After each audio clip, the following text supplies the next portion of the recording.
मार्च आहे आज काँग्रेसच्या वतीनं. एकंदरीतच हे जे आंदोलन सुरू आहे, काँग्रेसनं मोठे पुढाकार घेतला आहे सगळ्या याच्यात. सीजेपीच्या आंदोलनानंतर काँग्रेसनं पुढाकार घेतलाय. काय भावना आहेत, प्रतिक्रिया काय? तुम्ही पण दिल्लीत होते. बघा, हे आंदोलन विदाऊट फेज झालेलं आहे, हे याच्यातलं महत्त्वाचं आहे. गेल्या 12-13 वर्षात मोदी सरकारच्या विरोधात जनतेमध्ये असलेला राग हा जेएनजीच्या माध्यमातून आता पुढे आलेला आहे. आणि त्याच्यामध्ये आपण पाहिलं असेल की तो राग प्रामाणिकपणे आणि शांततेने समवण्यापेक्षा सत्तेचा गैरवापर कसा केला जातो, म्हणजे जालियनवाला बागपेक्षाही मोठी घटना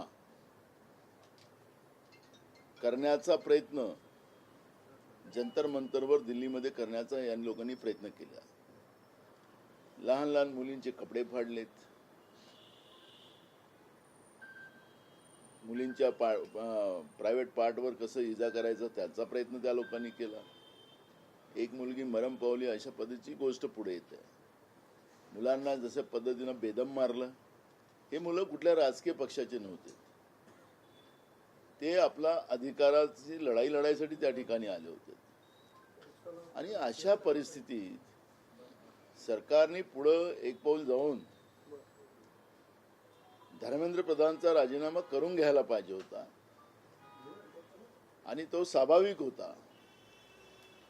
एक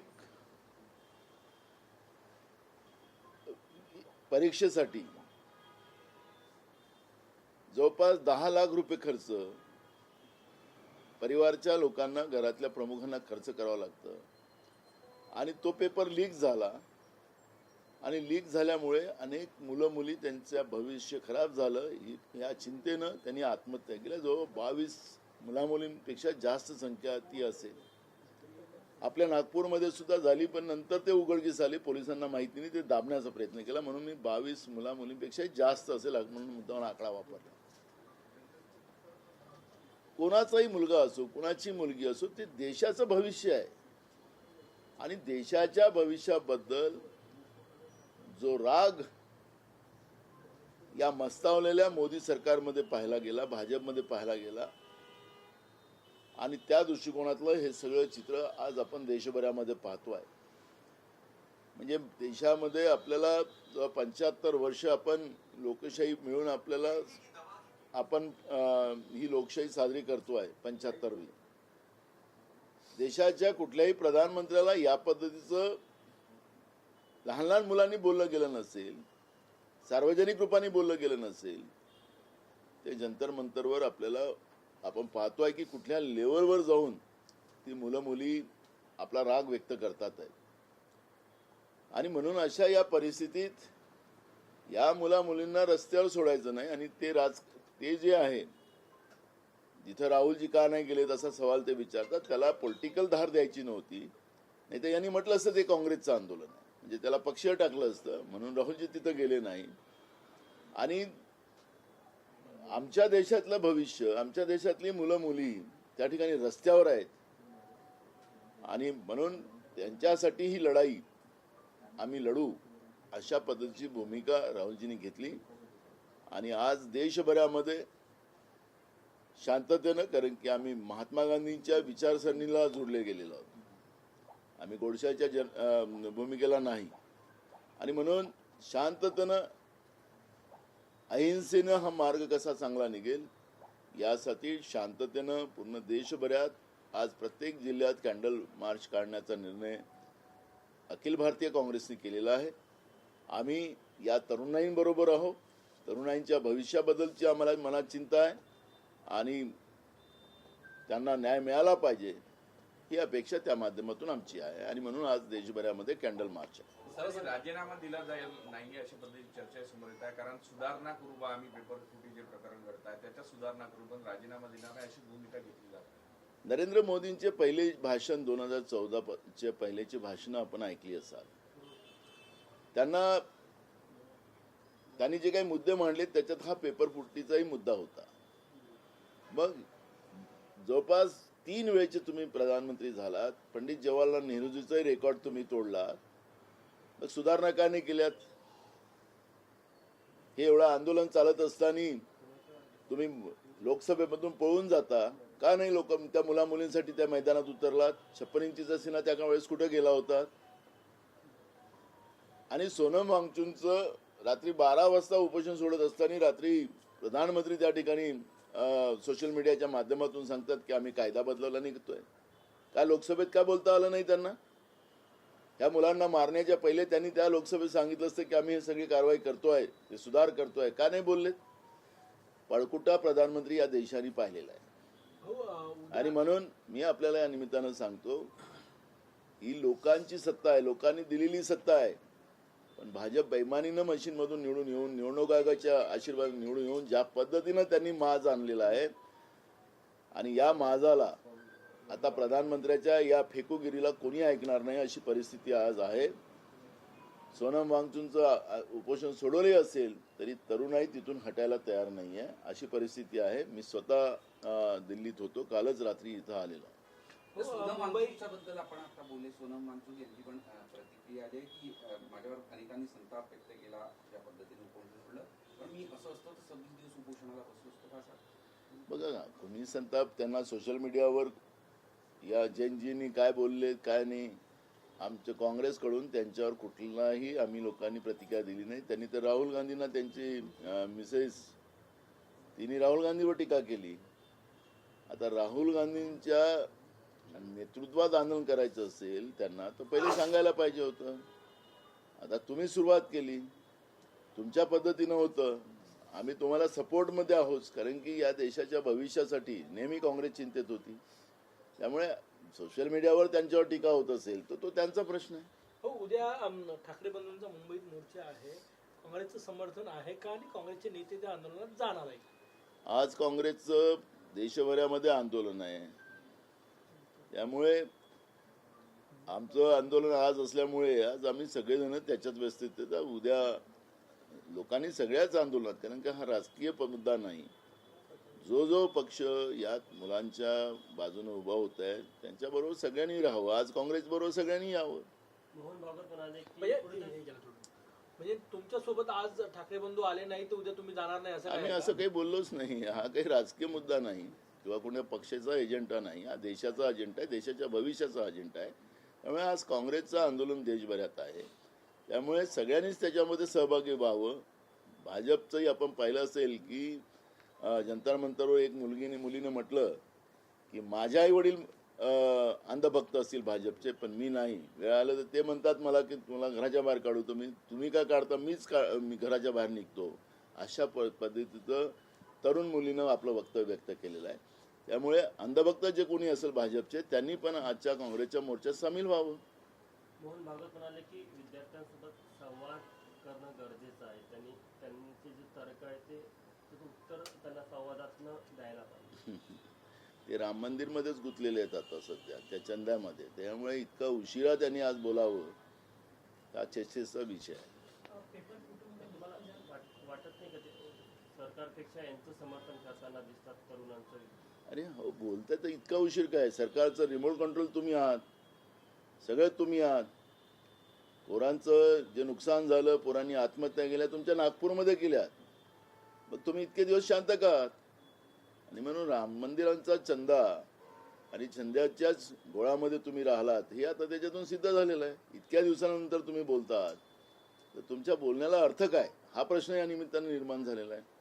पेपर फुटीमुळे दुःख झाले, पण विद्यार्थ्यांना त्याचा फायदा झाला असं फायदा घेतला असं निर्मला सीतारामन यांनी वक्तव्य केलं. इथं कांदे खाऊ नका म्हणतात, महागाई आहे तर तुम्ही एक वेळ उपाशी राहा असं म्हणतात. देशाच्या अर्थमंत्री असलेल्या निर्मला सीतारामन भगिनी आहेत, त्याच्यामुळे मी त्यांच्यावर फार काही तसं टीका करणार नाही.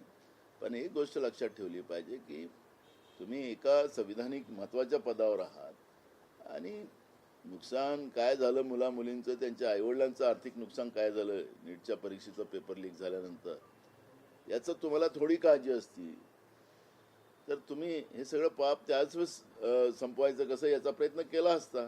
त्यामुळे आता तुम्ही सोशल मीडियावर जा, निर्मला सीतारामच्या या वाक्यावर मुलांनी मुलींनी कुठल्या लेवलवर जाऊन प्रतिक्रिया दिलेल्या आहेत ते थोडं बघितलं म्हणजे मला प्रतिक्रिया द्यायची गरजच नाही.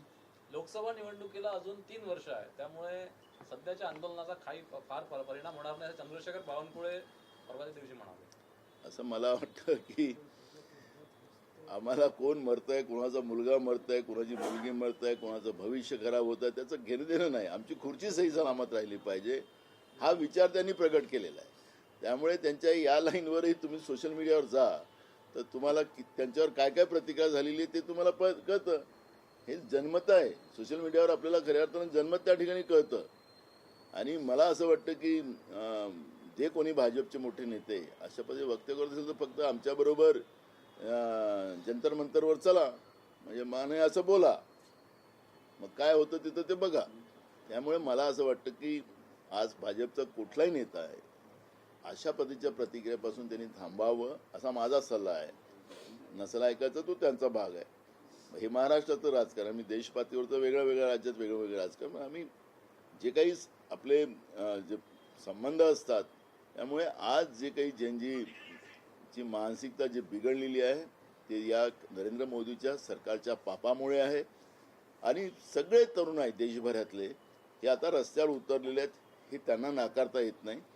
त्यांना 3 वर्षाच्या निवडणुकीची वाट पाहण्यापेक्षा नेपाळ अनेक राज्यात देशामध्ये ज्या पद्धतीनं लोकांनी खुर्च्या लोकांच्याकडून मारू भाकललं तशी परिस्थिती या देशात निर्माण होऊ नये याची काळजी भाजपने घ्यावी, नरेंद्र मोदीच्या सरकारने घ्यावी असं आमचं त्यांना विनंती आहे. दिल्ली पोलिसांकडून एक आकडे आले की जवळपास 2000 उपद्रवी तत्वांना तिथे ओळख पटलेली आहे. त्यापैकी 65 ते घायल झालेले आहे आणि पोलिसांची संख्या त्यापेक्षा जास्त आहे की ते 130 पोलीस घायल झालेले आहेत. आता जे आंदोलनकारी आहे त्यांनी सरकारने जाहीर केलं हे आतंकवादी आहेत आणि आतंकवाद्यासारखं त्यांना ट्रीट केलेलं आहे. त्यामुळे मला असं वाटतं की या देशाच्या तरुणाईंना आतंकवादी बोलणं हे किती मोठं पाप नरेंद्र मोदीचं सरकार आणि भाजप करते हे पाहायला मिळतं. म्हणजे सरकारच्या विरोधात जो कोणी बोलेल तो आतंकवादी, तो शहरी नक्षलवादी. मला कळत नाही या देशामध्ये की अण्णा हजारेंनी आंदोलन केलं होतं काँग्रेसच्या विरोधात. काँग्रेसने कधी म्हटलं नाही की त्याला आतंकवादी आहे म्हणून, आणि तो त्यांचा अधिकार आहे.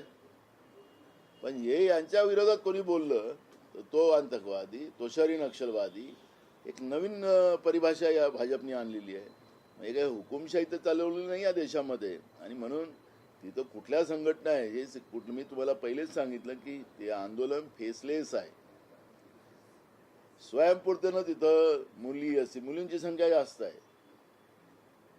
आणि त्यामुळे या आंदोलनामध्ये या पद्धतीनं त्या आंदोलनाची चेष्टा न करता या आंदोलनातला सकारात्मक मार्ग काढला गेला पाहिजे ही भूमिका आहे. काल राहुलजींनी सुद्धा तीच भूमिका मांडली. 3 मुद्दे त्याच्यामध्ये मांडलेत.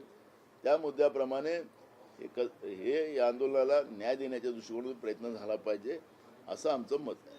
या आंदोलनावर पहिल्यांदाच पंतप्रधानांनी प्रतिक्रिया देत एक व्हिडिओ तयार केला होता परवा. तो 350 मिलियनच्या पलीकडे गेला. तर त्या व्हिडिओवर अजून पुन्हा कृतज्ञता व्यक्त करण्यासाठी विद्यार्थ्यांनी सकारात्मक प्रतिक्रिया दिली असं त्यांच्या व्हिडिओत नमूद केलं. त्यांनी चुकीचं पाहिलं असेल थोडंसं. ते तुम्ही आपणही जा त्या सोशल मीडियावर बघायला. आपण बघा त्या प्रधानमंत्र्यांना काय काय बोललेत लोक ते आपल्याला कळेल त्याच्यामध्ये. त्याच्यामुळे मला असं वाटतं की जनमत हा जो भाग आहे हा BJPला याचं काही घेणं देणं नाही. आपलीच पाठ आपल्या हाताने ठोकायचं आणि निवडणूक आयोगाच्या कृपाने कसं निवडून येता येतं, बेईमानीनं कसं निवडून येता येतं आणि सत्ता कशी काबीज करता येतं लोकजनतेच्या मताच्या बिना. आणि म्हणून त्याच्यामुळे हा माज अजूनही उतरत नाही. अशा पद्धतीचं वक्तव्य करणं म्हणजे जखमेवर मीठ चोळण्यासारखं आहे. तुम्ही व्ह्यू तर सोडावं, अंधभक्त काय करतात आपल्याला माहिती आहे. तुम्ही बघा तर खरं. आता सोशल मीडिया बघा. आता तर सध्या हे जे आंदोलन सध्या टॉपवर आहे, जागतिक पातळीवर आहे. नुसतं इथलं भारतापुरतं नाही आहे. अमेरिकेमध्ये याच्या विरुद्ध आंदोलन झालं, ऑस्ट्रेलियामध्ये आंदोलन झालं, इंग्लंडमध्ये आंदोलन झालं जैनजींच्या सपोर्टमध्ये. जागतिक पातळीवर आंदोलन होत आहे. आणि मेलोडी आपली जी इटलीची मेलोनी तिची काय अवस्था झाली ते पण आपण सगळ्यांनी पाहिलं. त्यामुळे जैनजी कसं चिडलेलं आहे आणि त्याचा राग कसा आहे हे पहिल्यांदा देश बघतो आहे. 75 वर्षाच्या कालावधीच्या नंतर लोकशाहीची जी काही व्यवस्था आहे त्या व्यवस्थेने जे निवडून आलेले सत्तेमध्ये, काही एक हिरोईन बोलते नेहमी की हे जनमतातून निवडून आलेली सरकार आहे, आम्ही घेऊ निर्णय, तर तिला काय काय बोलले ते पण बघा. त्यामुळे मला असं वाटतं की 5 वर्षाचे तुम्ही मालक जे समजून राहिलात, हे 5 वर्षाचे मालक समजू नका, जनतेसाठी काम करा आणि भ्रष्टाचार कसा कमी करता येईल त्याच्यावर तुमची व्यवस्था निर्माण करा. नाही तर भ्रष्टाचार तुम्ही पोखळलेले आहे. आज आपण पाहतो की गोदी मीडियाची काय अवस्था करून टाकली जैनजीने. तिथं रिपोर्टर जाऊ शकत नाही, मारतात तिथं ती मुलं की तुम्ही गोदी मीडियावाले आहे म्हणून. चौथा स्तंभाच्या बद्दलचं सुद्धा या मुलांमध्ये जो राग आहे तो राग पण आपण ओळखला पाहिजे आणि त्या आधारावरच खऱ्या अर्थानं जे चुकलं, कारण की ते निष्पक्षपातीपणानं मीडियाचं काम असावं अशा पद्धतीचं त्या तरुणांचं मत आहे. त्याचा जीव बघा म्हणून पॉईंटच नाही. ते एक देवेंद्र फडणवीस म्हणाले की या संपूर्ण विद्यार्थ्यांच्या आंदोलनात काही राजकीय कोळी बाजून गेले. असं आहे, फडणवीसांचं ते बुद्धिजीवी आहेत आणि हे जे आंदोलनकारी आहेत ते आंदोलनजीवी आहेत.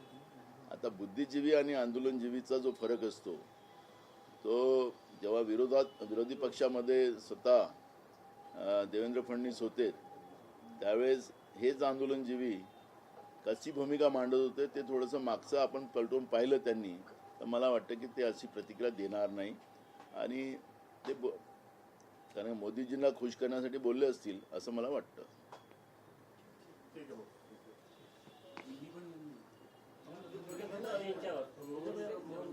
झालं मोहनजीने कहा कि संवाद होना चाहिए, उनकी तरुणों की जो भावना है उसका सम्मान हो. देखो, बहुत देर कर दी मोहन जी आपने. आप राम मंदिर के ही चंदा चोरी के बीच में फंसे थे. जब अपनी नागपुर के शहर में जहां आप रहते हो वहां पर नीट के एग्ज़ाम में पेपर लीक होने के बाद यहीं के बच्चों ने सुसाइड किया, एक परिवार उजड़ गया, उसका भविष्य खत्म आपने किया, तो देश भर में ऐसे कई बच्चों ने आत्महत्या की. उस समय आप बोलते तो आपकी बात को लोगों ने एक्सेप्ट कर लिया रहता और आप रिमोट कंट्रोल हो मोदी सरकार के, तो उसी समय देश के भविष्य के बारे में बोलते तो आपका एक बड़ा महत्व रहता. लेकिन आज आपने देरी कर दी इस विषय पे, आप चंदा चोरी के ही बीच में फंसे रहे, इतना ही मैं कहूँगा.